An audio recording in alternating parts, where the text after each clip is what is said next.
ఆలోచనకర్త యేసుక్రీస్తు ప్రభు యొక్క నన్ను కొంచెం బేస్ తగ్గించమ్మా, బేస్ తగ్గించు.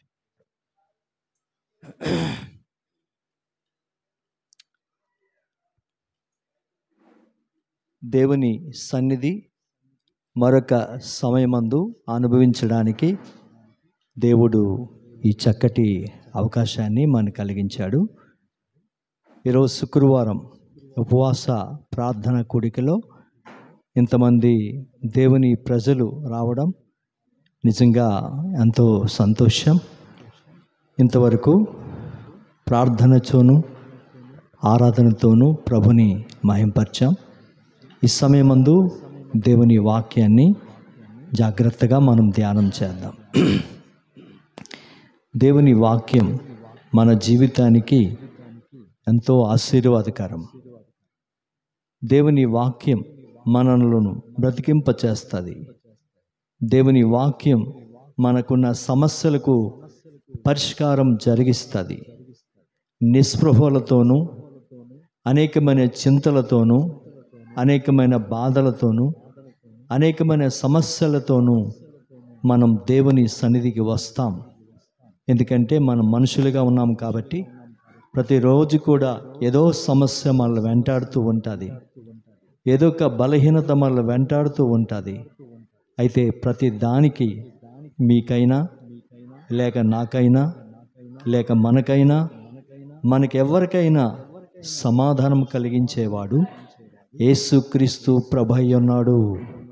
ఆమేన్. హల్లెలూయా, హల్లెలూయా.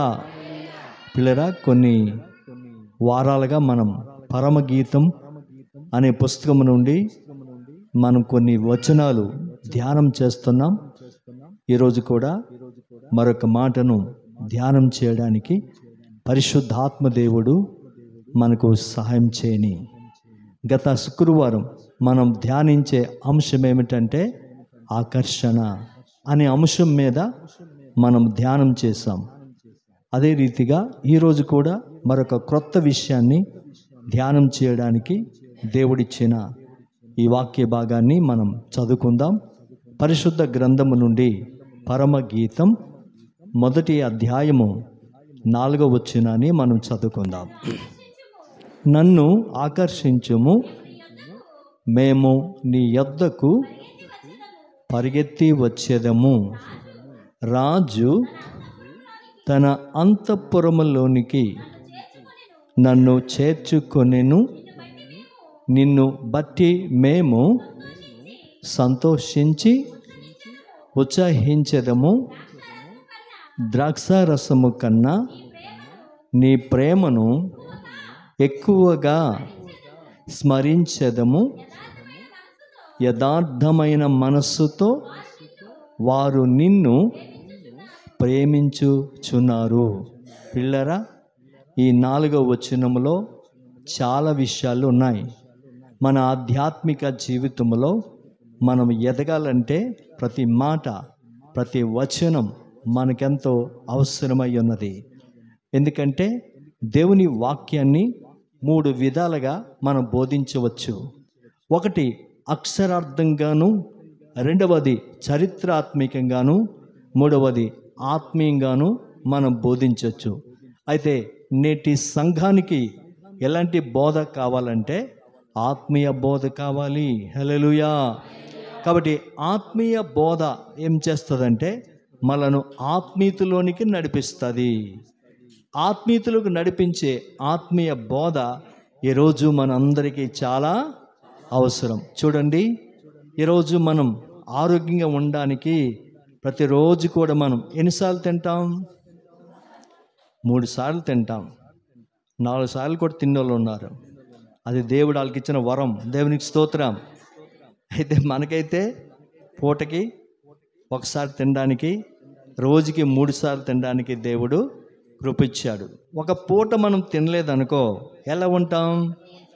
చాలా నీరసం అయిపోతాం. కాబట్టి ఒక పూట మనం తినకపోతే మనం ఎంత బలహీనమైపోతామో అదే రీతిగా మన ఆత్మకు ఆహారం ఏమిటంటే దేవుని వాక్యము. దేవుని వాక్యం మనలో లేకపోతే, దేవుని వాక్యం మనల్ని చదవకపోతే మన ఆత్మ కూడా ఏమవుతుందంటే బలహీనమైపోతుంది.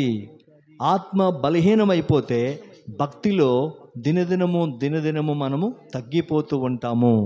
అందుకే మీలో ఆసక్తి ఇప్పుడు తగ్గిపోతుంది, మీలో విశ్వాసము తగ్గిపోతుంది, మీలో భక్తి తగ్గిపోతుంది. ఇవన్నీ తగ్గిపోవడానికి కారణం ఏమిటంటే మనలో వాక్యమనే ఆహారము లేదు. కాబట్టి వాక్యమనే ఆహారము సమృద్ధిగా అందితే మన ఆత్మ బలం తెచ్చుకొని దినదినం మనము ఆత్మీయతలో ఏమవుతాం, ఎదుగుతూ ఉంటాం. హల్లెలూయా. కాబట్టి దయచేసి బాగా గమనించండి. ఈ పరమ గీతములో 8 అధ్యాయాలు కలిగిన ఓ చిన్న పుస్తకము. అయితే 8 అధ్యాయాలు కలిగిన ఈ చిన్న పుస్తకములో 115 వచనాలు ఉన్నాయి. ఈ 115 వచనాల్లో కూడా ప్రతి వచనములో కూడా ప్రతి పదములో కూడా ఎంతో ఆత్మీయ అర్థాలతో ఇమిడి ఉన్న పుస్తకం అని చెప్పడంలో సందేహమే లేదు. అయితే చాలా సంఘాలు ఈ పరమగీతాన్ని ధ్యానించరు, చాలా సంఘాలు ఈ పరమగీతాన్ని బోధించరు. ఎందుకంటే ఇది ఒక బూతు పుస్తకమని, ఇందులో అన్ని పదాలు కూడా అపస్వరాలు కలిగించేదని, అన్ని పదాలు కూడా తప్పుడు పదాలు ఉన్నాయని చాలామంది ఈ పరమగీతాన్ని వారు ధ్యానం చేయరు. కానీ ఈ పరమగీతం అనేది పరమ పవిత్రమైనది. హల్లెలూయా. దయచేసి అందరూ బాగా గమనించండి. ఒకవేళ ఇదే దేవుడు బైబిల్లో ఈ పుస్తకాన్ని ఒకవేళ కలిపే ఆలోచన లేకపోతే, ఎందుకంటే బైబిలు పండితుల ప్రకారంగా ఏమండి బాగా గమనించండి, 1600 సంవత్సరాలు ఈ బైబిల్ను వారు రచించారు. ఎంతకాలం? 1600 సంవత్సరాలు ఈ బైబిల్ రచించారు. 40 మంది గ్రంథకర్తలు ఈ బైబిల్ను రాశారు. అయితే రాయించేది ఎవరంటే పరిశుద్ధాత్మ దేవుడు. ఏ పదము రాయాలన్నా, ఏ వచనం రాయాలన్నా, ఏ అక్షరం పెట్టాలన్నా పరిశుద్ధాత్మ సహాయం లేకుండా ఏ గ్రంథకర్త కూడా ఈ పదాన్ని రాయలేదు. ఈ పదం రాయాలంటే, ఈ పుస్తకం ఇందులో ఉన్నది అంటే అది పరిశుద్ధాత్మ దేవుని చిత్తమై ఉన్నది. హల్లెలూయా. అందుకే నేటి సంఘానికి క్రీస్తు రాకడలో యేసుక్రీస్తు ప్రభుల వారిని మనందరం కూడా ఎదుర్కోవాలంటే ఈ వర్తమానాలు మనకెంతో అవసరం. ఈ వర్తమానాలు ఏం చేస్తాయంటే మనను ఆత్మీయతలో నడిపించి యేసుక్రీస్తు ప్రభు యొక్క రాకడలో మనం ఎత్తబడే అవకాశాన్ని మనకు కలిగిస్తాయి. అవన్నీ కలిగించాలంటే మనము ఖచ్చితంగా ఈ వాక్యాన్ని మనం ధ్యానిస్తూ ఉండాలి. కాబట్టి ఈరోజు ప్రభు మనకిచ్చిన ఈ వాక్య భాగాన్ని, ఈ పరమగీతం 1వ అధ్యాయము 4వ వచనములో చూస్తే, మనము గత వారం మనం ధ్యానించే అంశం ఏమిటి? ఆకర్షణ అనేది మనం ధ్యానించాం. ఇదే వచనములో రెండవది ఏం ధ్యానించబోతున్నామంటే, అక్కడ ఏముందంటే, మేము నీ యొద్దకు పరిగెత్తి వచ్చేదము. కాబట్టి షూలమితి ఏమంటుందంటే, నీవు మమ్మలను ఆకర్షిస్తే, నీవు మమ్మలను ఆకర్షించగలిగితే మేము నీ యొద్దకు పరిగెత్తి వచ్చేదము అని ఈ షూలమితి చెప్తూ ఉంది. కాబట్టి ఇక్కడ మనం చూస్తే మేము నీ యొద్దకు పరుగెత్తి వచ్చేదము. ఇప్పుడు ధ్యానిస్తున్న వాక్య భాగం ఏమిటంటే పరుగు. చెప్పండి, అందరూ చెప్పాలి. ఏంటది? పరుగు. చూడండి, పందిపు రంగంలో లేకపోతే పరుగు పందెములో చాలామంది వారు గెలవడానికి, వారు బహుమానాన్ని పుచ్చుకోవడానికి ఆ పందిపు రంగములో లేక పరుగు పందెములో వాళ్ళు ఏం చేస్తారు? పరిగెత్తుతూ ఉంటారు. ఎవరికి ఇస్తారు బహుమానము? ఎవరైతే చివరి వరకు తన పరుగును కొనసాగిస్తారో, ఆ గమ్యానికి చేరుకుంటారో, ఆ గురు దగ్గరికి వెళ్ళగలుగుతారో అలాంటి వారే బహుమానాన్ని పొందుకుంటారు. కాబట్టి అదే రీతిగా మనము కూడా ఈ పరుగు పందెములో ఉన్నాము. కాబట్టి ఈ పరుగు పందెములో మనం ఎక్కడ కూడా ఆగిపోయే స్థితిలో మనము ఉండకూడదు. మనము రోజు కూడా పరిగెత్తుతూ ఉండాలంటే మనకు వాక్యముక సహాయము కావాలి. హల్లెలూయా. కాబట్టి ఇప్పుడు మనం ధ్యానించబోతున్న అంశం ఏమిటంటే పరుగు. చెప్పండి, పరుగు. కాబట్టి ఈ షూలమితి ఏమంటుందంటే, మేము నీ యొద్దకు పరిగెత్తి వచ్చేదము. అంటే ప్రియుణ్ణి కలుసుకోవడానికి ఈ షూలమితి పరుగులు తీస్తూ ఉంది. ఎవరిని కలుసుకోవడానికి? చెప్పాలి. ఎవరు ఆ ప్రియుడు? చాలాసార్లు మీకు చెప్పాను, ప్రియుడు అనగానే ఎవరికి గుర్తు రావాలి? యేసుక్రీస్తు ప్రభుల వారు మనకు గుర్తు రావాలి. అసలు సిసలైన ప్రియుడు ఎవరు? చెప్పండి ఎవరు? ఒకసారి ఒక ప్రేమించిన ప్రియుడు తన ప్రియురాలకి లెటర్ రాశాడట, ఉత్తరం రాశాడట. ఇప్పుడంటే మొబైల్స్ వచ్చాయి. పూర్వదినాల్లో ఏం రాసుకుండేవారు? లెటర్సే రాసుకుండేవారు. కాబట్టి తన ప్రియురాలను చాలా వర్ణించి ఈ పరమగీతాల్లో ఉండే పదాలు పెట్టి రాశాడట.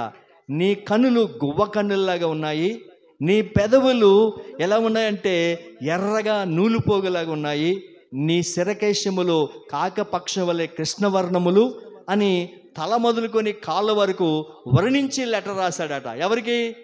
ప్రియురాలకి. ఆ ప్రియురాలు అనుకుందట, ఓహో నా ప్రియుడు ఎలాంటి వాడంటే కవీశ్వరుడు అనుకుందట. చెప్పండి. ఎవరు? తన ప్రియుడు. ఆ ప్రియురాలు అనుకున్న ఆ ప్రియుడు ఎలాంటి వాడు? కవీశ్వరుడు. చాలా కవిత్వం బాగా రాశాడు. నా కళ్ళు వర్ణించాడు, నా చెవులు వర్ణించాడు, నా జుట్టు వర్ణించాడు, నా ముఖాన్ని, నా ముఖ ప్రతిబింబాన్ని వర్ణించాడు, టాప్ టు బాటం వరకు నన్ను చాలా చక్కగా వర్ణించాడు. నిజంగా నా ప్రేమికుడు ఎలాంటి వాడంటే కవీశ్వరుడు అనుకుందట. చెప్పనా? అనుకుందట. ఒక రోజున మరి కొంతమంది క్రిస్టియన్స్ ఫ్రెండ్స్ ఆవిడకి ఉందట. ఆ క్రిస్టియన్ ఫ్రెండ్స్తో ఒకరోజు సండేస్ చర్చికి వెళ్తే ఆ చర్చిలో పాస్టర్ గారు ఈ మాటలే చెప్తున్నారట. ఏ మాటలు? ఈ పరమగీతల విషయాలే చెప్తున్నారట.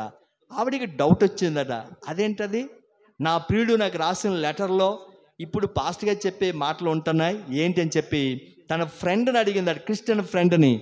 ఏమి నేను ఇదిగో నా ప్రియుడు ఇలా రాశాడు కదా, ఈ మాటలు పాస్టర్ గారు చెప్తున్నారేంటి అని అడిగితే అప్పుడు ఆవిడ అందట, ఈ మాటలు నీ ప్రియుడు రాసింది కాదు, ఈ మాటలు ఎక్కడ ఉన్నాయంటే పరమగీతం అనే పుస్తకంలో ఉన్నాయని చెప్పిందట. దేవుని స్తోత్రం, హల్లెలూయా.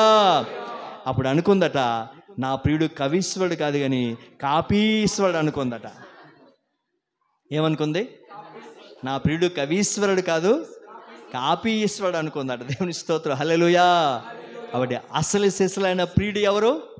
యేసుక్రీస్తు ప్రభుల వారు. ఎందుకంటే మనల్ని ప్రేమించడానికి తన ప్రాణాన్నే మన కోసం పణంగా పెట్టేవాడు. ఈ లోకం నుండి ప్రియులు ఎలాంటి వారంటే ప్రాణం తీసేవారు. నువ్వు నన్ను పెళ్లి చేసుకోవా, అయితే నీ ప్రాణం తీసేస్తాను, నువ్వు నాకు దక్కపోతే ఇంకెవరికి దక్కకూడదు అనే కక్షతో చాలామంది సమాజంలో అలాంటి వారు ఎంతోమందిని చూస్తున్నాం.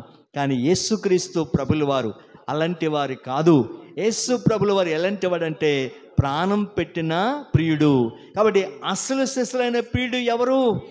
యేసుక్రీస్తు ప్రభుల వారు. హల్లెలూయా. కాబట్టి ఎందుకు ప్రియురాలుగా పోల్చబడింది సంఘం? ఎందుకు ప్రియుడిగా పోల్చబడ్డాడు యేసు ప్రభు అంటే ప్రియుడు ప్రియురాలకి మధ్యలో ఇంకేమీ కూడా ఉండదు. ప్రియుడు ధ్యాస ప్రియురాల మీద ఉంటుంది, ప్రియురాలు ధ్యాస ప్రియుడి మీద ఉంటుంది.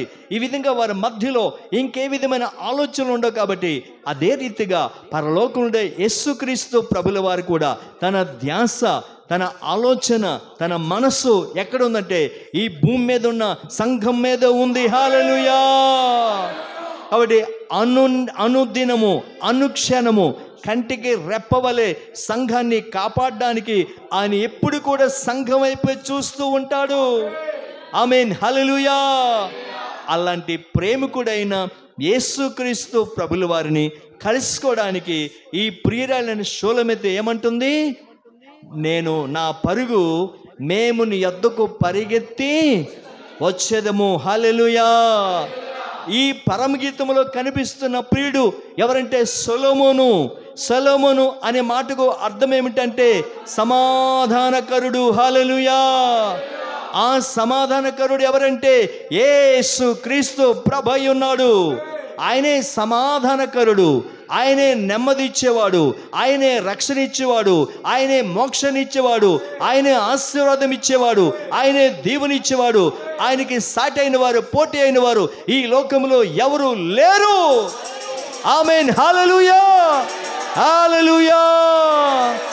కాబట్టి ఈ రాత్రి కాల సమయమందు సంఘం ప్రియురాలకు పోల్చబడింది. కాబట్టి ఈ ప్రియురాలనే సంఘం ఇప్పుడు ఎవరిని కలుసుకోవడానికి పరిగెత్తాలంటే ప్రియుణ్ణి కలుసుకోవడానికి పరిగెత్తాలి. చెప్పండి. మొదటి పరుగు ఏమిటంటే ప్రియుణ్ణి కలుసుకోవటానికి పరుగెత్తుట. చెప్పండి. ప్రియుణ్ణి కలుసుకొనుటకు పరుగెత్తుట అంటే ముందు మన పరుగు ఎవరిని కలుసుకోవడానికి? ప్రియుణ్ణి కలుసుకోవడానికి మనం పరిగెత్తాలి.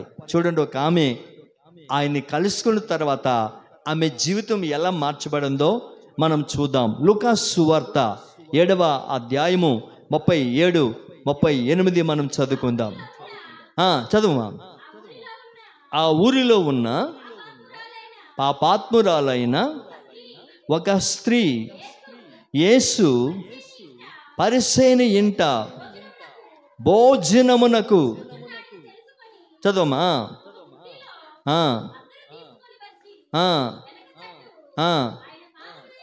ఆయన పాదముల ఎదుట నిలబడి వేడ్చుచు కన్నీళ్లతో ఆయన పాదములను తడిపి తన తల వెంట్రుకలతో తుడిచి ఆయన పాదములను ముద్దు పెట్టుకొని ఆ అత్తరు వాటికి పూసెను. చూడండి, ఆ ప్రాంతంలో లేక ఆ గ్రామములో ఎవరమంటే పాపాత్మురాలు అని వాక్యంలో ఉంది.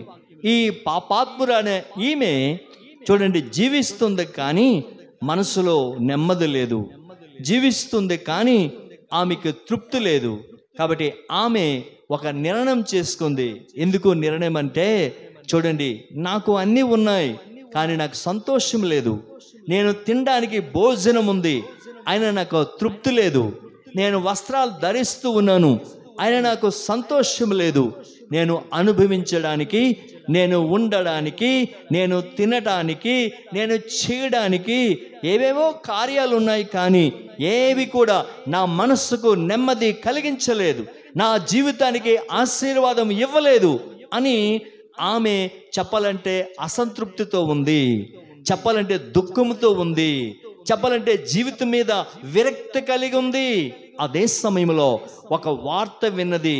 ఏమిటా వార్త అంటే, ఇదిగో యేసుక్రీస్తు ప్రభువు, ఆయన పరిశుద్ధుడు. ఆయన ఎలాంటి వాడంటే పాపులను పరిశుద్ధులుగా మార్చేవాడు, రోగులను స్వస్థపరిచేవాడు, నానా రోగములతో బాధపడుతున్న వారికి సమాధానం కలిగించేవాడు అనే వార్త విని ఆమె అనుకుంది, ఈరోజు ఎలాగైనా సరే నేను ఆ యేసు ప్రభుని కలుసుకుంటానని చెప్పి ఆమె పరుగున పరిగెత్తి ఎక్కడికి వచ్చిందంటే యేసు ప్రభు ఎక్కడైతే ఉన్నాడో ఆయన పాదాల సన్నిధికి, ఆయన పాద చెంతకి ఆమె పరిగెత్తుకొని వచ్చినట్లుగా మనము దేవుని వాక్యములో చూడగలుగుతున్నాం. హల్లెలూయా. చూడండి, ఆమె యేసు వద్దకు రాక మునుపు ఎలా ఉందామె? పాపాత్మరాలు. తన జీవితం అంతా పాపముతో ఉంది, తన జీవితం అంతా దుఃఖముతో ఉంది, నెమ్మది లేని జీవితాన్ని జీవిస్తూ ఉంది. ఎప్పుడైతే యేసు వద్దకు పరిగెత్తుగానే రాగలిగిందో, ఎప్పుడైతే యేసును కలుసుకోగలిగిందో, ఎప్పుడైతే యేసును దర్శించగలిగిందో, ఎప్పుడైతే యేసు పాద సన్నిధికి చేరగలిగిందో, అప్పుడు వెంటనే ఆమె పాపాలన్నీ క్షమించబడి ఆమె పరిశుద్ధురాలుగా, పవిత్రాలుగా తీర్చబడి తిరిగి తన ఇంటికి వెళ్ళినట్లుగా దేవుని వాక్యములో చూడగలుగుతున్నాం. హల్లెలూయా. కాబట్టి ఈరోజు మన పరుగు దేని కొరకంటే ప్రియుడైన యేసును కలుసుకోవడానికి మాత్రమే మనం పరిగెత్తుకొని వెళ్ళాలి. కాబట్టి మొట్టమొదటిగా ఈ ప్రియురాలు కూడా, షూలమెత్తి కూడా ఎవరిని కలవడానికి పరిగెత్తుతుంది? ప్రియుడిని కలుసుకోవడానికి పరిగెత్తుంది. కాబట్టి మొదటి విషయం ఏమిటి? మన అంశం ఏమిటి? పరుగు. అంశంలో మొదటి విషయం ఏమిటి? ప్రియుడిని కలుసుకొనుటకు పరుగు. చెప్పండి అందరూ. ప్రియుడిని కలుసుకోవడానికి పరుగు. ఎవరా ప్రియుడు? యేసుక్రీస్తు ప్రభుల వారు. కాబట్టి పాపాత్మురాలు యేసు ప్రభుని కలుసుకోవడానికి పరిగెత్తుకొని వెళ్ళిన కారణం బట్టి ఆమె పాపమంతా క్షమించబడి ఆమె పరిశుద్ధురాలుగా తీర్చబడినట్లుగా మనము చూస్తూ ఉన్నాము. కాబట్టి ప్రతి మానవుడు జన్మ కర్మ పాపము కలిగిన వాడు, కాబట్టి ఆ మానవుడికి ఉండే పాపం పరిహరించబడాలంటే, ఆ దోషం పరిహరించబడాలంటే, జీవితంలో ఉండే ఆ చింత, ఆ దుఃఖం అన్నీ కూడా కొట్టివేయబడాలంటే మనమందరం కూడా ఎవరి వద్దకు పరిగెత్తుకొని రావాలి? చెప్పాలి. యేసు వద్దకు మనం పరిగెత్తుకొని రావాలి. యేసు మాట వినగానే పరుగులు తీయాలి. ఆమేన్, హల్లెలూయా. మనము రాను రాను ఎలా అయిపోతుందంటే మనకు చాలా నిర్లక్ష్యం వస్తుంది. చెప్పాలంటే మనము దేవుని సన్నిధి మనకిచ్చిన గొప్ప భాగ్యం. ఎందుకో తెలుసా? ఎంతోమందికి ఆరాధించాలని ఆశ ఉంది, ఎంతోమంది దేవుని ప్రార్థించాలని ఆశ ఉంది. కేవలం ఆదివారం మాత్రమే కలుసుకుంటారు, కానీ మిగతా రోజుల్లో కొంతమందికి వచ్చే అవకాశాలు ఉండదు. కానీ దేవుని కృప చేత ప్రతి శుక్రవారం మనం కలిసి ప్రార్థన చేయడానికి, ప్రతి ఆదివారం కలిసి ఆరాధన చేయడానికి, మాసాంతర కూడికలో కలిసి దేవుని ఆరాధన చేయడానికి ఇటు అవకాశాలు దేవుడు కలిగించాడు. కాబట్టి అవకాశం ఉన్నప్పుడే మనము దేవుని సన్నిధికి రావడం జరుగుతూ ఉండాలి. అవకాశం ఉన్నప్పుడే మనం దేవుని సన్నిధికి రావాలి. ఎందుకంటే అవకాశాలు లేనప్పుడు మనం ఎలాగా రాలేం. కాబట్టి దేవుడు మనకు ఆరోగ్యం ఇచ్చినప్పుడు మన కాళ్ళు, మన చేతులు, మన అవయవాలు ఆరోగ్యంగా పనిచేస్తున్నప్పుడే మనము దేవుని కలుసుకోవడానికి పరుగులు తీయాలి. చెప్పండి ఏం చేయాలి? పరుగులు తీయాలి. ఒకసారి నేను పక్షవాతం వచ్చిన ఒక రోగి దగ్గరికి వెళ్ళాను. అతనికి కుడి చెయ్యి, కుడికాలు పడిపోయాయి, నోరు కూడా లాగేసింది. కానీ ఆయన చెప్పే మాటల్లో నాకేం అర్థమైందంటే, పాస్టర్ గారు, అనేక అవకాశాలు దేవుడు నాకు ఇచ్చాడు, కానీ ఆదివారాలు దేవుని సన్నిధికి వెళ్ళలేకపోయాను. డబ్బుందని చెప్పి నేను ఎంతో గర్వించాను, అవకాశం అని చెప్పి చాలా గర్వించాను.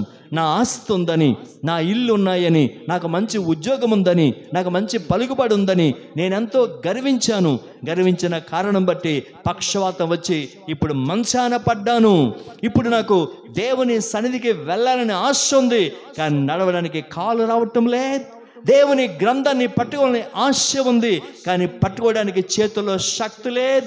దేవుని స్తుతించాలి, ప్రార్థించాలని ఆశ ఉంది, కానీ నా నోరు రావటం లేదు అని మనసు మీద పడిన ఆ వ్యక్తి ఎంతో కుమిలి ఏడుస్తూ ఉన్నాడు. ప్రియా తల్లి, నా ప్రియమైన వల్లరా, నీ ఆరోగ్యం ఎప్పుడు మారిపోతుందో నీకు తెలీదు.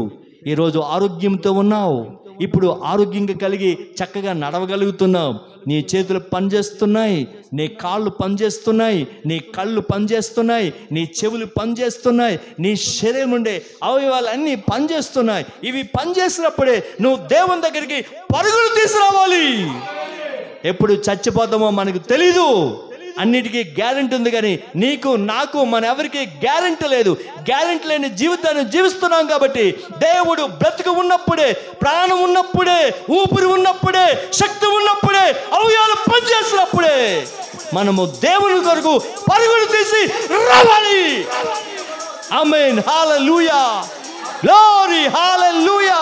ఇప్పుడే నీ శక్తి చేత నింపండి ప్రభువా, నీ ఆత్మతో రగిలింపచేయండి ప్రభువా, ప్రతి వారిని ఆత్మతో నింపండి ప్రభువా. Glory, glory, glory, hallelujah, hallelujah, hallelujah, glory, glory, hallelujah. Thank you Jesus, thank you Jesus, thank you Jesus. Glory, glory, glory. అటువంటి ధన్యత ప్రభు మనకిచ్చినప్పుడు, అవకాశం ఉన్నప్పుడే మనం ప్రభు కొరకు పరుగులు తీయాలి. ఎందుకంటే ఎప్పుడు మన గుండె ఆగిపోద్దో మనకెవరికి తెలీదు. మనం అనుకుంటాం. ఒక ఆయన 10 కోట్లు పెట్టి ఇల్లు కట్టాడు. అమ్మ వినండి, ఎంతకి పెట్టాడు? 10 కోట్లు పెట్టి ఇల్లు కట్టాడు. సరే, అందరం తీసుకొచ్చాడు, ముహూర్తం పెట్టుకున్నాడు. సరిగ్గా రిబ్బన్ కటింగ్ చేసే సమయంలో హార్ట్ అటాక్ వచ్చి అక్కడికక్కడ తిరగబడి చచ్చిపోయాడు. 10 కోట్లు ఇల్లు కట్టాడండి, ఒక అడుగు కూడా ఇంట్లో పెట్టి అనుభవించలేకపోయాడు. 10 కోట్లు కూడా బూడిదలు పోసిన పన్నీర్లాగా మారిపోయింది. ఇంతలో కనబడి అంతలో మాయమైపోయిన ఆవిరిపోయిన జీవితం కోసం నాలాంటి గొప్పవాడు లేడు అనుకుంటాం. నేను చదువుకున్నంత చదువు ఎవరు చదువులేదు అనుకుంటాం. నాకున్నంత అందం ఎవరికి లేదనుకుంటాం. నాకున్న తెలివి, నాకున్న జ్ఞానం, నాకున్న విద్య, నాకున్న భవిష్యత్తు, నాకున్న మేధాశక్తి ఎవరికి లేదు అని మనం కొన్నిసార్లు గర్వపడుతూ ఉంటాం. దయచేసి ఎప్పుడు కూడా ఏ విషయంలో కూడా గర్వపడడానికి అవకాశం మనకి లేనే. దేవుడు కృప ఇవ్వబట్టే ఈ రోజుకు నువ్వు బ్రతికి ఉన్నావు. నువ్వు అనుకుంటావు రోగం వస్తే నాకు మంచి హాస్పిటల్ ఉన్నాయి, నాకు మంచి డబ్బు ఉంది అనుకుంటావా? డాక్టర్లు కేవలం రోగాన్ని తగ్గించగలరు, కానీ నీ పోతున్న ప్రాణాన్ని ఎవరు కూడా కాపాడలేరు. వాళ్ళు కూడా ఏమంటారు తెలుసా? అమ్మ, మా ప్రయత్నం మేము చేస్తాం, ఆ పైన భగవంతుడు దయ అంటారు. అంటే ప్రాణం పోకుండా ఎవరు కాపాడాలి? దేవుడే కాపాడాలి. హల్లెలూయా. కాబట్టి ఈ రాత్రి ప్రియుడైన యేసు ప్రభు కోసం మనం ఏం చేయాలి? పరుగులు తీసి ఆయన వద్దకు రావాలి. పాపాత్మురాలు పరిగెత్తుకొని వచ్చిన కారణం బట్టి పాపమంతా పోయి ఆమె ఎలా మార్చబడింది? పరిశుద్ధురాలుగా మార్చబడింది. ఈరోజు నీ పరుగు దేని కొరకు? డబ్బు కొరక, మనుషుల కొరక, లేకపోతే ఆస్తి కొరక, పేరు ప్రఖ్యాతుల కొరక? దేని కొరకు నువ్వు పరిగెడుతున్నావు? నిజంగా ప్రియుడైన యేసు కొరకు పరిగెత్తుకొని వస్తే నీ లైఫ్ చేంజ్ అయిపోద్ది. నీ జీవితం పూర్తిగా మారిపోతుంది. నీ బ్రతుకు పూర్తిగా మారిపోతుంది. నీకు ప్రత్యేకమైన ఆశీర్వాదాన్ని దేవుడు అనుగ్రహిస్తాడు. ఆమేన్. హల్లెలూయా. కాబట్టి దయచేసి బాగా గమనించండి. ఈమె, ఈ పాపాత్మురాలు ఎవరిని కలుసుకోవడానికి పరిగెడుతుంది? యేసు ప్రభుని కలుసుకోవడానికి పరిగెత్తిన కారణం బట్టి ఆమె పాపమంతా తొలగిపోయి ఆమె పరిశుద్ధురాలుగా మార్చబడింది. కాబట్టి ఒకటి, ప్రియుని కొరకు పరుగెత్తుట అని మనం చూస్తాం. కాబట్టి ఆమె పరుగు ఎవరి కొరకు? ప్రియుని కలుసుకొనుటకు పరుగు. చెప్పండి, ప్రియుని కలుసుకోవడానికి పరుగు చూసాం. రెండవది మనం చూద్దాం పరిశుద్ధ గ్రంథములో 2వ సమూయేలు గ్రంథం 18వ అధ్యాయము 27, 28, 29 మనం చదువుకుందాం త్వరగా. మొదటివాడు పరిగెత్తుచుండగా వాడు అహిమయస్సుని నాకు తోచుచున్నది. రాజు వాడు మంచివాడు, శుభవర్తమానము తెచ్చిచున్నాడని చెప్పెను. అంతలో అహిమయస్సు బిగ్గరగా రాజుతో చెప్పి, రాజు ముందర నా ఏలినవాడా,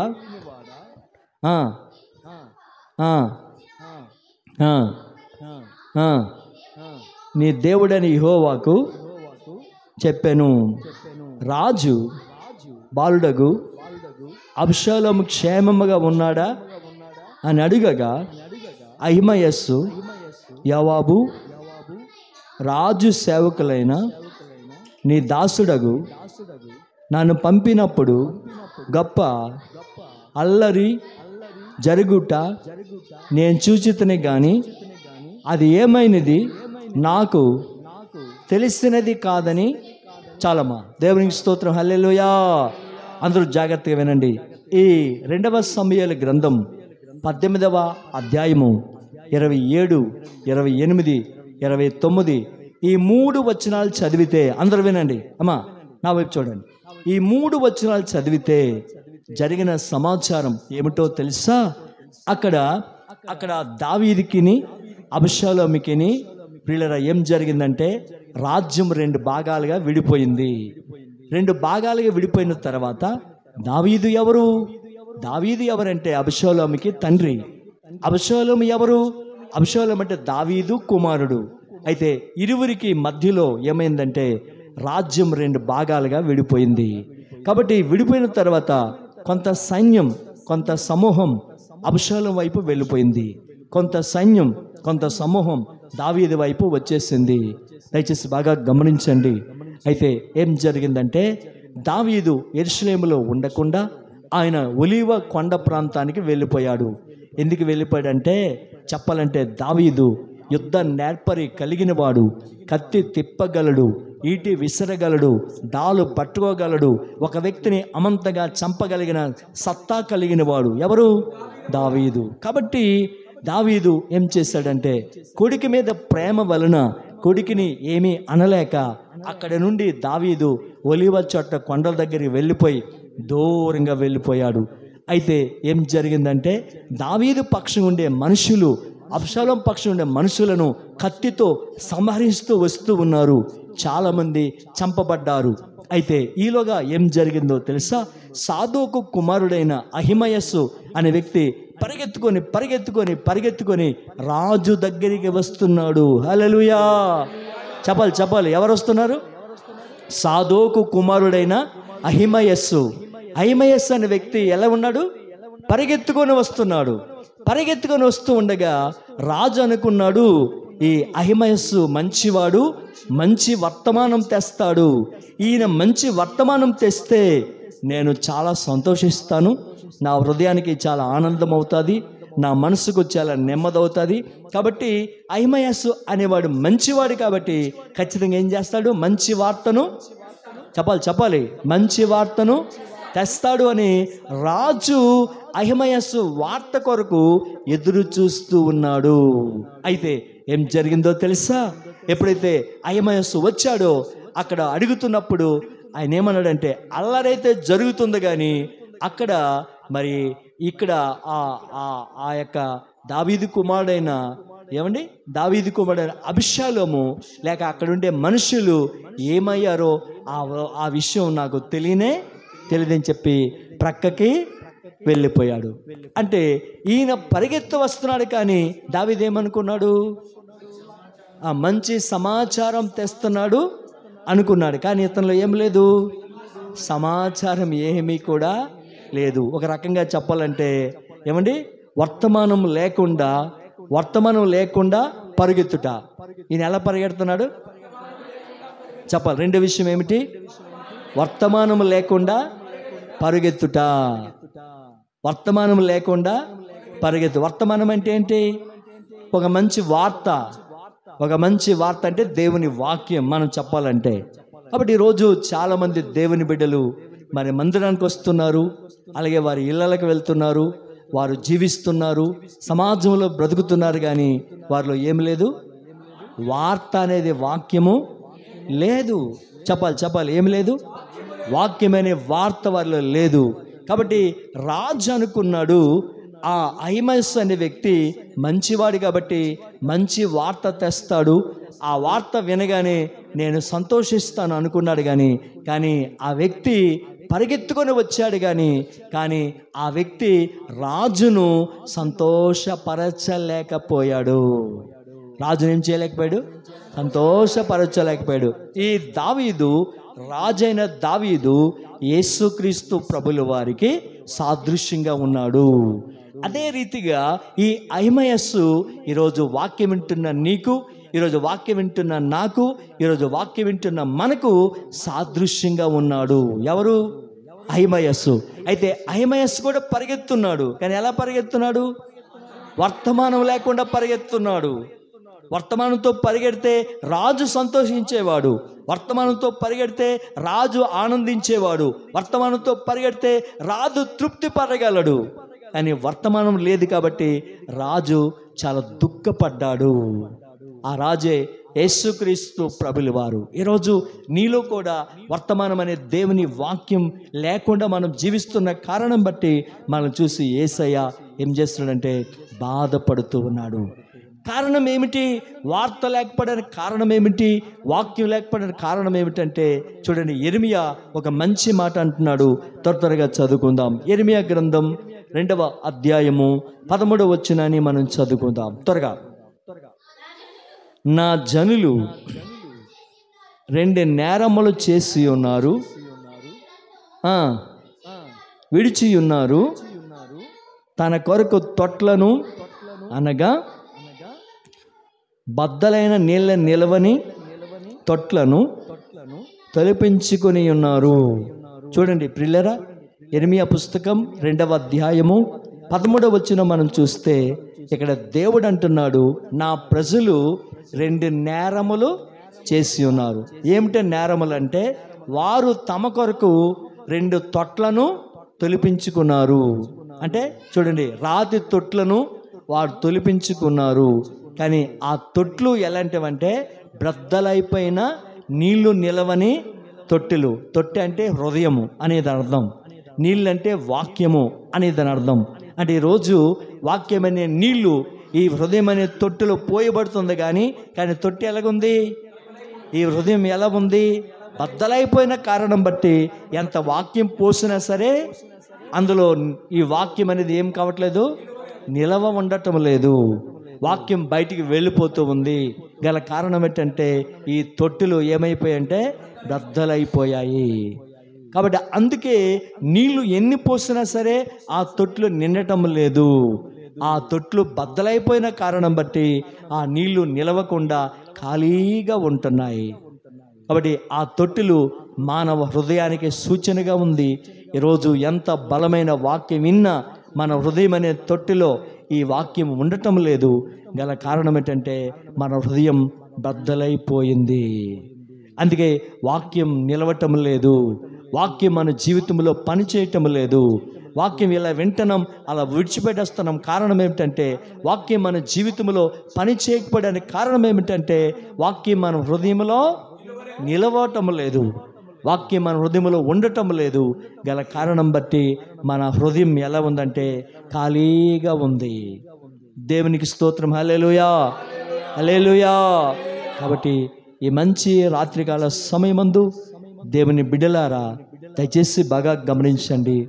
ఆ అహిమయస్సు అనే వ్యక్తి పరిగెత్తి వెళ్తున్నాడు, కానీ అతనిలో ఏమి లేదు, వర్తమానం లేదు.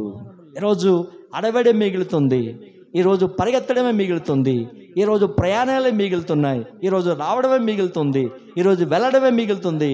కానీ ఎవరి హృదయంలో కూడా దేవుని వాక్యము ఉండటం లేదు అని దేవుని వాక్యములో మనము చూస్తూ ఉన్నాం. ఎందుకంటే వాక్యం అనేది మన హృదయంలో ఉంటే మన జీవితంలో వాక్యం పనిచేస్తూ వస్తుంది.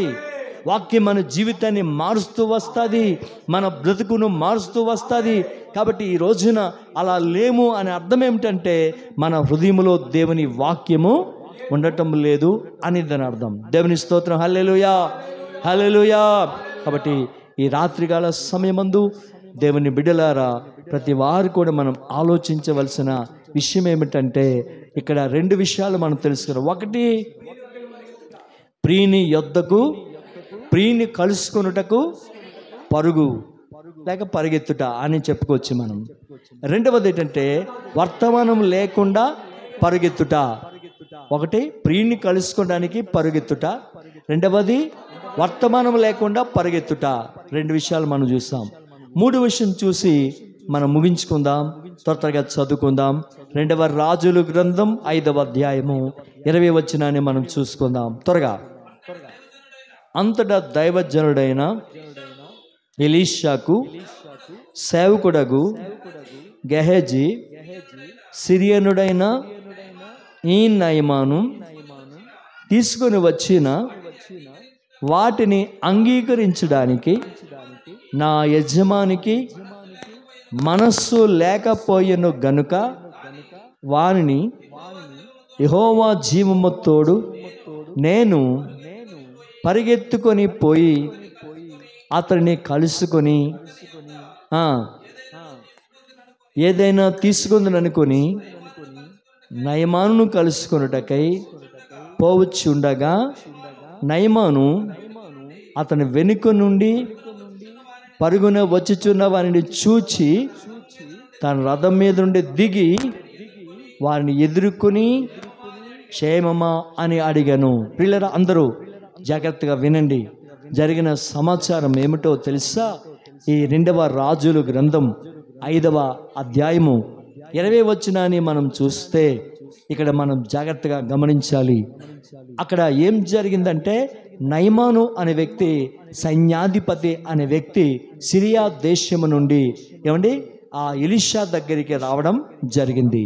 ఎలీషా దగ్గరికి వచ్చిన తర్వాత ఈ నయమాన్ అంటున్నాడు, ఆ దైవజనుడైన ఎలీషా నా దగ్గరికి వచ్చి నా మీద చేతులేసి ప్రార్థన చేస్తే నాకు స్వస్థత కలుగుతుంది అని ఇతను అనుకుంటున్నాడు.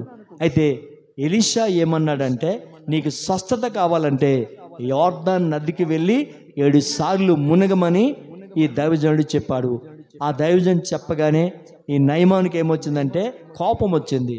ఏమని, నా దేశంలో గొప్ప గొప్ప నదులు ఉన్నాయి కదా, నేను యెరూషలేముకి వచ్చి యోర్దాను నదిలో మునగాల అని కోపం తెచ్చుకున్నాడు. అయితే తిరిగి వెళ్ళిపోతున్న సమయంలో తన శిష్యుల దగ్గర, తన సైన్యంలో ఒకడేమన్నాడంటే, నాయన మరి ఆ దైవజనుడు చెప్పిన మాట మంచిదే కదా, కాబట్టి దిగి మునగమని చెప్పాడు, కాబట్టి నువ్వు అలా కోపగించుకోకు, నీ రోగం పోవాలంటే ఖచ్చితంగా నీవు దైవజనుడి మాట వినాలి అని చెప్పినప్పుడు ఆ దైవజనుడి మాట విని యోర్దాను నదులకు వెళ్ళి 7 సార్లు మునగగానే తనకున్న రోగమంతా పోయి దేహమంతా కూడా పసిపిల్ల దేహం వలె ఏమైనా మృదుత్వం కలిగి ఆరోగ్యవంతుడైపోయాడు. హల్లెలూయా. అయితే కృతజ్ఞత కలిగి ఆయన వచ్చి, అయ్యా ఇదిగో నేను దేవునికి ఈ వెండి సమర్పించుకుంటున్నాను అని చెప్పినప్పుడు ఎలీషా అన్నాడు, నా దేవుని జీవముతోడు నీవు తెచ్చింది ఏది కూడా నాకు వద్దు అని చెప్పాడు. సరే అని చెప్పి అతడు సిరియా దేశానికి నయమాను తిరిగి రథం మీద వెళ్ళిపోతున్నాడు. అయితే ఆ ఎలీషా దగ్గర గెహజీ అనే వ్యక్తి, ఒక సేవకుడు ఉన్నాడు. ఆ గెహజీ అనుకుంటున్నాడు, ఇదిగో నా యజమానుడైతే తను తీసుకొచ్చిన ఆ వెండిని తీసుకోలేదు, అయితే నేనైతే పరిగెత్తుకొని పోయి, చెప్పండి, పరిగెత్తుకొని పోయి నేను ఆ వెండిని ఏ విధంగానే సరే సంపాదించుకుంటాను అని ఈ గెహజీ ఎలా వెళ్తున్నాడంటే పరిగెత్తుకుంటూ వెళ్తున్నాడు. ఎలా పరిగెత్తున్నాడంటే దురాశతో పరిగెత్తున్నాడు. చెప్పండి, అందరూ చెప్పాలి. ఎలాట?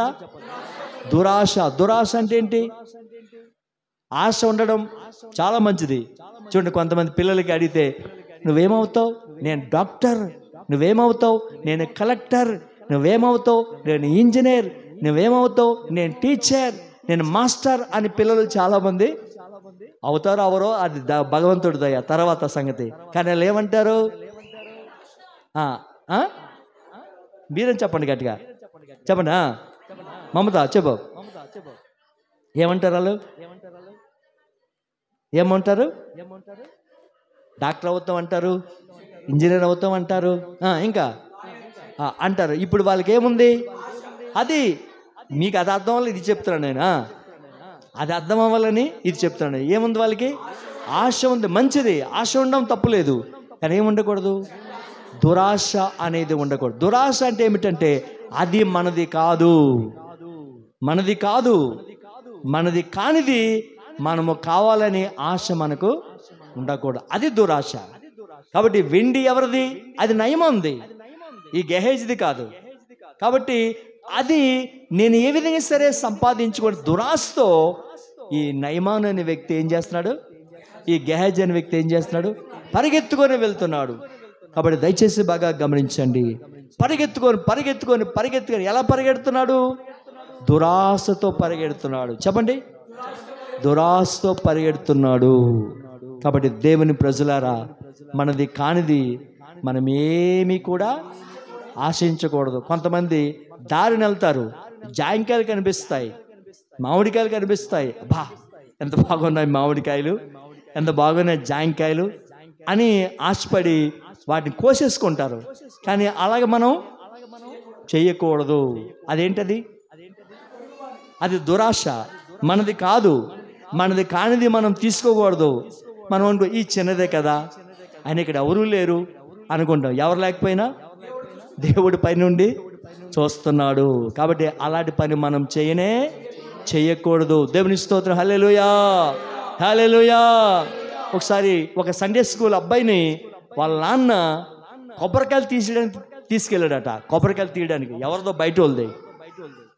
వాళ్ళ నాన్న చెప్పి అక్కడ కూర్చుని పెట్టి అన్నాడట, నా కుమారుడా, నేను కొబ్బరి చెట్టు ఎక్కి కొబ్బరికాయలు తీస్తాను, ఎవరైనా వస్తే నాకు వెంటనే నాన్న అని కేకేయాలడట. సరే అని చెప్పి ఈ అబ్బాయిని కిందన పెట్టి తండ్రి కొబ్బరి చెట్టు ఎక్కి ఒకటి తీస్తాడట. ఈ అబ్బాయి సండే స్కూల్ టీచర్ కదా. సండే స్కూల్లో వాళ్ళ టీచర్ చెప్పిన ఒక విషయం గుర్తొచ్చిందట. ఏంటంటే మనుషులు ఎవరు చూడకపోయినా దేవుడు చూస్తున్నాడు. కాబట్టి మీరు పలక పుల్ల కానీ పలక కానీ పెన్ను కానీ ఎవరిది కూడా మీరు దాయకూడదని చెప్పి వాళ్ళ టీచర్ చెప్పారట. ఎవరు చూస్తున్నారు అని టీచర్ చెప్పే పాఠం గుర్తొచ్చి అమ్మో దేవుడు చూస్తున్నా చెప్పి నాన్న అన్నాడట. ఈ క్యాక్కి కొబ్బరికాయలు తీపి ఆ లాన్ పైన కింద పడిపోయాడు దబ్బున. అతను నడువిరిపోయింది ఆ లాన్కి. ఆ రోజు కొబ్బరికాయలు తీయడం మానేశాడట. దేవుని స్తోత్రం. హల్లెలూయా, హల్లెలూయా. కాబట్టి మనది కానిది చెప్పండి మనది కానిది మనది ఏదైతే ఉందో మనకు చాలు. మనది కానిది మనం ఏం చేయకూడదు, ఆశించు. కాబట్టి వ్యక్తి దురాశతో పరిగెట్టాడు. చూడండి ఏమైందో చెప్తాను చూడండి. అలాగా పరిగెత్తాడు, నయమాను చూశాడు. అయ్యో పాపము దావీదు సేవకుడైన ఎలీషా దగ్గర సేవకుడు గేహజీ వచ్చాడు. ఏమిటంటే అయ్యా నా యజమానుడు పంపించాడు, ఇదిగో ఆ వెండిని తీసుకొని రమ్మంటున్నాడు చెప్పగానే ఆ వెండిని పాపం తూసి ఇచ్చాడు. బాగా గమనించండి. ఎందుకంటే ఇప్పుడు డబ్బు ఎలాగైతే చలామణి అవుతుందో పూర్వ దినాల్లో బైబిల్ కాలంలో ఏమంటే వెండి అలా చలామణి అయ్యేది. ఎందుకంటే అబ్రహాము భూమిని కొనడానికి వెండి ఏర్పాటు చేశాడు. అబ్రహాము బలిపశువులు కొనడానికి డబ్బు ఈ వెండిని ఏర్పాటు చేశాడు. ఆ దినాల్లో ఏమి కొనాలన్నా ఏమి అమ్మాలన్నా వారికి వెండి కావాలి. ఇప్పుడు డబ్బు ఎలాగైతే చలామణి అవుతుందో బైబిల్ కాలంలో ఏముండేది, వెండితోనే కొనేవారు, వెండితోనే అమ్మేవారు. కాబట్టి వెండి డబ్బులాగా చలామణి అవుతుండేది అప్పుడు. కాబట్టి అందుకే ఈ గెహజీ కూడా ఆ వెండిని సంపాదించడానికి ఆ విధంగా దురాశతో పరిగెత్తుకొని వెళ్ళాడు. అయితే ఏం జరిగింది తెలుసా, వెంటనే ఆ వెండిని తీసుకొచ్చేసాడు. ఇక్కడ ఎలీషా అడుగుతున్నాడు, నువ్వు ఎక్కడికి వెళ్ళావు? నేను ఎక్కడికి వెళ్ళలేదండి, ఇక్కడే ఉన్నానండి. అప్పుడు అంటాడు, నీవు ఆ రథం వెనక పరిగెత్తుకొని వెళ్ళినప్పుడు నా మనస్సు నీతో కూడా రాలేదా? అయితే ఏ కుష్ఠరోగం అయితే ఈ నయమాన్ని విడిచిపెట్టిందో అదే కుష్ఠరోగం నీకు నీ సంతతి వారికి సర్వకాలం ఉంటుంది అని శపించిన వెంటనే తెల్లటి కుష్ఠరోగంతో ఎలీషా నుండి గెహజీ బయటికి అయినా వెళ్ళిపోయాడు. బాగా గమనించండి. వెండిని తెచ్చుకున్నాడు, ఏమైనా అనుభవించాడా? వెండిని తెచ్చుకున్నాడు, ఏమైనా సంపాదించాడా? వెండిని తెచ్చుకున్నాడు, ఏమైనా తృప్తికున్నాడా? కుష్ఠరోగంతో బయటికి వెళ్ళిపోయి జీవితాంతం కూడా కుష్ఠరోగంతో ఉండి చివరికి చచ్చిపోయి జీవితాన్ని నాశనం చేసుకున్నాడు ఈ గెహజీ. కాబట్టి ఎలా పరిగెడుతున్నాడు? దురాశతో పరిగెడుతున్నాడు. ఈరోజు నీ పరుగు దేని కొరకు? మనది కాని దానికోసం మనం పరిగెత్తకూడదు. అలా పరిగెడితే నష్టపోయే పరిస్థితి వస్తుంది. చూడండి ఒక వ్యక్తి ఎలా దురాశతో చూడండి ఆక్రమించుకున్నాడు. చూద్దాం, త్వరగా చదువుదాం. మొదటి రాజుల గ్రంథం 21వ అధ్యాయము 1-2 వచనాలు త్వరగా చదివి ముగించేద్దాం.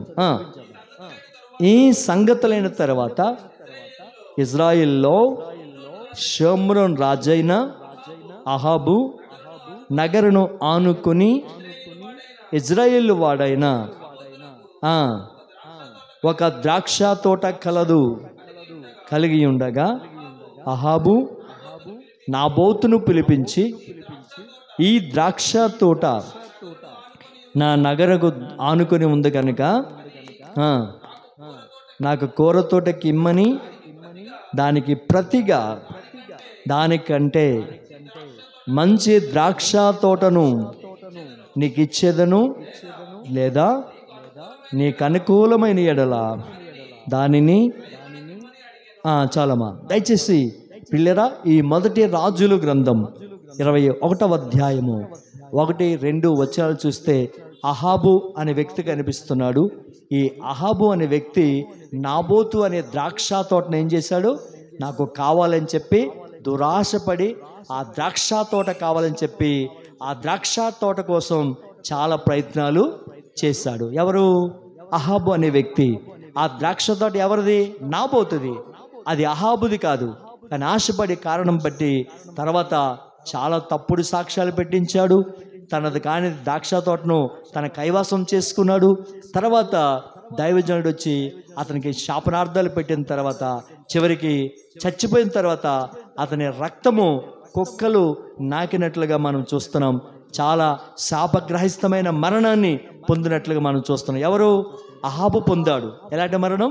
శాపగ్రస్తమైన మరణాన్ని పొందాడు. అలా పొందడానికి కారణం ఏంటంటే దురాశపడిన కారణం బట్టి. అటువంటి దురాశ మనకు ఉండకూడదని అందుకే యాకోబు పత్రికలో ఒక మాట చూడండి. చూడండి, యాకోబు పత్రిక 1వ అధ్యాయం 15వ వచనం. దురాశ గర్భము ధరించి పాపమును కనగా పాపము పరిపక్వమై మరణమును కనెను. కాబట్టి దురాశ గర్భము ధరించి పాపమును కనగా పాపము పరిపక్వమై మరణము కనెను. యాకోబు పత్రిక 1వ అధ్యాయము 15వ వచనం. కాబట్టి ఇక్కడ దురాశ అనేది చూపిస్తున్నాడు. ఆ దురాశ అనేది మనకి ఎప్పుడు ఉండనే ఉండకూడదు. ప్రభు ఏమిచ్చాడో దానితో మనం తృప్తి పడాలి. ప్రభు ఏమిచ్చాడో దాంతో మనం కట్టుకోవాలి. ప్రభు ఏమిచ్చాడో వాటితో మనం జీవించాలి. మనది కాని వాటి కోసం, మనం అయిన వాటి కోసం ఆశపడి మన జీవితాన్ని మనము నరకంలాగా మార్చుకోకూడదు. ఒక ఆ ఎదురింటి ఆవిడ చక్కటి ఫర్నిచర్ కొన్నారని, ఆ ఎదురింటి ఆవిడ చక్కటి ఫ్రిడ్జ్, మంచి ఏసీ ఇవన్నీ కొన్నారని చెప్పి ఆ భర్తను వేధించేదట. మరి ఎదురింటి ఆవిడ ఇదిగో మంచి ఫర్నిచర్ కొన్నారు, మీరు కూడా ఏ విధంగానే సరే ఏదో రకంగా ఫర్నిచర్ కొనాలి అంటే ఈయన చెప్పాడట, వాళ్ళేమో ఉద్యోగస్తులు, మనమేమో కూలివారమే. చెప్పనా? కూలివారికి ఉద్యోగస్తులకి ఏమైనా తేడా ఉంటుంది కదా. వాళ్ళతో మనం సాటి వేసుకోకూడదు. వాళ్ళ పొజిషన్ వేరు, మన పొజిషన్ వేరు. మన స్థితి పేద స్థితి. దేవుడు ఎప్పుడు కనికరిస్తాడో అప్పుడే మనం పైకి వద్దాం. దేవుడు ఎప్పుడు అనుగ్రహిస్తాడో అప్పుడే మనం అన్నీ సమకూర్చుకుందాం. కానీ వారితో మనం పోటీ పడకూడదు. వారిద్దరు ఉద్యోగస్తులు, వారిద్దరు కుమారులు ఉద్యోగస్తులు, వారిద్దరు భార్యాభర్తలు ఉద్యోగస్తులు. వారు ఏదైనా కొంటారు, ఏసీ కొంటారు, ఇల్లు కొంటారు, కారు కొంటారు, మేడ కొంటారు, ఏదైనా కొంటారు. కానీ ఎప్పుడు వారిని మనం పోల్చుకొనే అని భర్త ఎంత చెప్పారు సార్ ఆవిడ వినేది కాదట. ఎవరు? ఆవిడ పోరు తట్టుకోలేక ఒకరోజు చప్పటి చేయకుండా ఇల్లు వదిలి పారిపోయాడట. ఏమయ్యాడు? ఆవిడ పోరు తట్టుకోలేక ఇల్లు వదిలి పారిపోయాడు. అలాంటి పరిస్థితులు వస్తాయి. మీరు మీ భర్తల్ని రాక్షసులు పట్టుకొని పీడించిస్తే ఆ బాధ భరించలేక, వాళ్ళు ఉండలేక, అటు సావలేక ఎందుకురా జీవితం అనుకొని ఇల్లు వదిలి పారిపోతాడు. కాబట్టి అలాంటి పరిస్థితులు మీరు చేయకూడదు. మీరు దేవుని బిడ్డలు. ఎప్పుడు లోకాన్ని మనం పోల్చుకోకూడదు, ఎప్పుడు బయట వారిని మనం పోల్చుకోకూడదు. ఎప్పుడు కూడా మనం దేవుని చూడాలి. దేవుడిస్తే తీసుకోవాలి, దేవుడిస్తే అనుగ్రహించాలి, దేవుడిస్తే వాటిని కలిగి మనం పొందుకోవాలి. అంతేగాని దురాశలకు వెళ్ళిపోయి, లేనిపోయిన అలవాట్లకు వెళ్ళిపోయి, వ్యర్థమైన ఖర్చులు పెట్టేసి వచ్చిన జీతం, కష్టపడిన ఆ డబ్బులు వేస్ట్ చేసేసి జీవితాన్ని నాశనం చేసుకుంటే మీ పిల్లలకు సరైన భవిష్యత్తు మీరు ఇవ్వలేరు. కాబట్టి మీ బిడ్డలకు 2 ఇవ్వాలి. ఏంటి? 1 మంచి భక్తి ఇవ్వాలి, 2 మంచి విద్య ఇవ్వాలి. ఏమివ్వాలి? భక్తి ఇవ్వాలి, విద్య. ఈ 2 ఇవ్వాలి. భక్తి లేకుండా విద్య ఇచ్చినా వాళ్ళు చెడిపోతారు. భక్తి లేకుండా విద్య ఇచ్చారనుకో, వాడు బాగా చదువుకుంటాడు, డాక్టర్ అవుతాడు. డాక్టర్ అయిన తర్వాత యాక్టర్ అయిపోతాడు, తర్వాత నటన సూత్రధారుడు అయిపోతాడు. ఆ తర్వాత జీవితానికి విచ్చలవిడికి విలాసాలకి అలవాటు అయిపోయి వచ్చిన డబ్బల్లా వాటి పోసేసి చివరికి గుండె అయిపోయి చచ్చిపోతాడు. కాబట్టి భక్తి లేకుండా విద్య ఇవ్వకూడదు. కాబట్టి భక్తి ఇవ్వాలి, విద్య ఇవ్వాలి. ఈ 2 ఇస్తే భక్తి ఏం చేస్తంటే వారిని చెడు అలవాట్లకు వెళ్లకుండా, వారి లోకానికి వెళ్లకుండా, వాడి వ్యసనాలకి వెళ్లకుండా, వాడి పాప జీవితానికి వెళ్లకుండా భక్తి వాడి జీవితాన్ని మారుస్తూ వస్తుంది. ఆ విధంగా ఉండడానికి పిల్లలకి ఈ 2 కూడా ఇవ్వాలి. ఏమి ఇవ్వాలి? నీకు ముందు చెప్తాను హెచ్చరికగా, పెళ్ళిగాని సురేష్. కాబట్టి భక్తి ఇవ్వాలి, చెప్పాలా, ఈ విద్య ఇవ్వాలి. 2 ఇస్తే వారి జీవితంలో గొప్ప ప్రయోజకులు అవుతారు. దేవుని స్తోత్రం. హల్లెలూయా, హల్లెలూయా. కాబట్టి మన అంశం ఏమిటి? పరుగు. మొదటి విషయం ప్రియుని కొరకు పరిగెత్తుట. 2 వర్తమానం లేకుండా పరిగెత్తుట. 3 దురాశతో పరిగెత్తుట. కాబట్టి వర్తమానం లేకుండా మనం పరిగెత్తకూడదు. 2వది దురాశతో మనం పరిగెత్తకూడదు. మనం ఎలా పరిగెత్తాలంటే ప్రియుని కొరకు పరిగెత్తాలి. ప్రియుడు అంటే ఎవరు? యేసయ్యను కలుసుకోవడానికి మనం పరిగెత్తాలి. ఆయన అంటాడు, ఎక్కడ నా నామములో 2, 3 కూడి ఉంటారో వారి మధ్యలో నేను ఉంటాను అని ప్రభు చెప్పాడు. ప్రభు ఎక్కడ ఉంటాడో అక్కడ ఆయన కలుసుకోవడానికి పరుగులు తీస్తే ఆ పరుగు ద్వారా దేవుడిచ్చే ఆశీర్వాదాన్ని మనం పొందుకుంటాం. దయచేసి కళ్ళు మూసుకుందాం, ప్రార్థన చేసుకుందాం. ప్రతి వారు కూడా లేచి నిలబడదాం. ప్రతి వారు లేచి నిలబడదాం. ప్రతి వారు లేచి నిలబడదాం. హల్లెలూయా. ప్రతి వారు లేచి నిలబడదాం. ప్రతి వారు లేచి నిలబడదాం. రాత్రి ప్రభు మనకిచ్చిన అంశం పరుగు. అయితే ఆ పరుగు మనం దేని కొరకు పరిగెత్తున్నామో ఒక్కసారి ఆలోచన చేద్దాం. Glory to Jesus. ప్రతివారు నిలబడి కళ్ళు మూసుకొని అటు ఇటు చూడొద్దండి. ప్రభు మాట్లాడిన మాటలు ఒకసారి జ్ఞాపకం తెచ్చుకోండి. ప్రభువా, ఇదిగో ఈ రాత్రి నీ దాసుని ద్వారా మాతో మాట్లాడావు తండ్రి. తండ్రి, ప్రియుని కొరకు ప్రియురాలు పరిగెత్తినట్లుగా నీ కొరకు, నీ కార్యాల కొరకు, నిన్ను కలుసుకోవడం కొరకు మేము పరిగెత్తి రావాలి తండ్రి. అటువంటి పరుగు మాకు దయచే ప్రభువా అని ప్రతి వారు కూడా దేవుని దగ్గర ప్రార్థన చేద్దాం. హల్లెలూయా, హల్లెలూయా, హల్లెలూయా, హల్లెలూయా, హల్లెలూయా. అహిమయస్సు అనే వ్యక్తి వర్తమానం లేకుండా పరిగెత్తుతున్నాడు. ఆ వ్యక్తి ద్వారా రాజు అయిన దావీదుకి ఏమాత్రము కూడా సంతోషాన్ని కలిగించలేకపోయాడు. రాజు అయిన యేసుక్రీస్తు ప్రభుల వారిని ఈరోజు మనము సంతోషపరచలేకపోతున్నాం. కారణం ఏంటంటే వర్తమానం లేకుండా పరిగెత్తుతున్నాం. మూడవది, దురాశతో పరిగెత్తాడు గెహజీ. చివరికి కుష్ఠరోగాన్ని సంపాదించుకున్నాడు. దురాశతో మనం పరిగెత్తున్నామా? దురాశ కలిగి మనం ఉన్నామా? దురాశ అంటే ఏమిటంటే మనది కానిది దానికోసం ఆశపడ్డమే అది దురాశ. అలాంటి దురాశ మనకు ఉండకూడదు. దేవుడు ఏమి ఇచ్చాడో, దేవుడు ఏమి మనకు అనుగ్రహించాడో, దేవుడు ఏమైతే మనకు అనుగ్రహించాడో వాటితో మనం ఉండాలి. కానీ ఒక నాటి కూడా దురాశ అనేది వల్ల ఉండకూడదు. హల్లెలూయా, హల్లెలూయా, హల్లెలూయా, హల్లెలూయా. ఆశ్చర్యకరుడైన మా తండ్రి, నీ నామాన్ని బట్టి ప్రభువా నీ పాదాల స్తోత్రాలు. ఈ రాత్రి ప్రభువా పరుగు అనే అంశం ద్వారా ఒక 3 విషయాలు మాతో మాట్లాడావు తండ్రి. ప్రియుని కలుసుకునే ప్రియురాలు పరుగులాగా మా పరుగు ఉండాలి తండ్రి. అటువంటి పరుగు మేము పరిగెత్తడానికి సాయం చే ప్రభువా. తండ్రి మీకు ఉండాలి స్తోత్రాలు. వర్తమానం లేకుండా మేము పరిగెత్తకూడదు నాయన. దురాశతో మేము పరిగెత్తకూడదు నాయన. దయచేసి ప్రభువా ఈ రాత్రి మీరు ఇచ్చిన శ్రేష్టమైన వాక్యాన్ని బట్టి నీ స్తోత్రాలు. ప్రతి బిడ్డను కూడా మీరు జ్ఞాపకం చేసుకోండి, కృపతో బలపరచండి. అద్భుతమైన కార్యం చేసి మీ దాసుడు చేసిన ప్రార్థన మీరు ఆలకించి ఈ రాత్రి చేస్తున్న ప్రార్థనల ద్వారా మీరు అద్భుతమైన కార్యం చే ప్రభువా. తండ్రి మీకు స్తోత్రం, తండ్రి మీకు స్తోత్రం, తండ్రి మీ స్తోత్రం. ఇదో తండ్రి సహోదరి రెబకమ్మ తన తల్లిగారు రాములమ్మ గారు పన ఊపిరితో ఉన్నారు ప్రభువా. ఆ తల్లి ఒకసారి జ్ఞాపకం చేసుకోవటండి. ఆ తల్లికి స్వస్థత కలిగించి ప్రభువా, అద్భుతమైన కార్యం జరిగించి ప్రభువా కృపతో బలపరచు నాయన. ఈ రాత్రి ప్రార్థనకు వచ్చిన ప్రతి బిడ్డను కూడా పేరు పేరున మీరు ఆశీర్వదించి నీ పరలోకపు దీవెనలు ప్రతి బిడ్డకు కలిగించి మీరొక్కరే మహిమ పొందమని క్రీస్తు యేసు ప్రశస్త నామమున అడిగి వేడుకుంటున్నాం తండ్రి, ఆమేన్.